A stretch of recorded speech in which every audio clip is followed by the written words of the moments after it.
ମଧ୍ୟପ୍ରଦେଶରୁ ଆସିଲା ଆଳୁ କେଜି 30 ଟଙ୍କାରେ କିଣିଲେ ଖାଉଟି।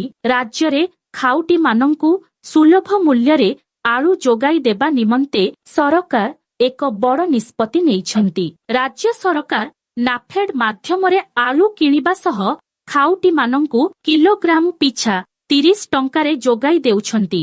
ଖାଉଟିମାନଙ୍କ ସ୍ୱାର୍ଥକୁ ଦୃଷ୍ଟିରେ ରଖି ରାଜ୍ୟ ସରକାର ନାଫେଡ୍ ମାଧ୍ୟମରେ ଖାଉଟିମାନଙ୍କ ନିମନ୍ତେ ସୁଲଭ ଦରରେ ଆଳୁ ଯୋଗାଣ ନିମନ୍ତେ ନିଷ୍ପତ୍ତି ନେଇଥିବାରୁ ପ୍ରଥମ ପର୍ଯ୍ୟାୟରେ 3ଟି ଗାଡ଼ିରେ 60 ଟନ୍ ଆଳୁ ଉତ୍ତରପ୍ରଦେଶରୁ ଆସି ବର୍ତ୍ତମାନ ଭୁବନେଶ୍ୱରରେ ପହଞ୍ଚିଛି। ଏହାକୁ ଆଜି ଭୁବନେଶ୍ୱର ଅତିରିକ୍ତ ଜିଲ୍ଲାପାଳଙ୍କ କାର୍ଯ୍ୟାଳୟ ସମ୍ମୁଖ ସମେତ ସହରର ବିଭିନ୍ନ ସ୍ଥାନରେ ସର୍ବସାଧାରଣ ମାନଙ୍କୁ କିଲୋଗ୍ରାମ ପିଛା 30 ଟଙ୍କାରେ ବିକ୍ରୟ କରାଯାଇଛି। ଏହି ଆଳୁ ସମସ୍ତ ସରକାରୀ ସୁଲଭ ଖୁଚୁରା କେନ୍ଦ୍ରରେ ସର୍ବସାଧାରଣ ମାନଙ୍କୁ ବିକ୍ରୟ କରାଯିବ।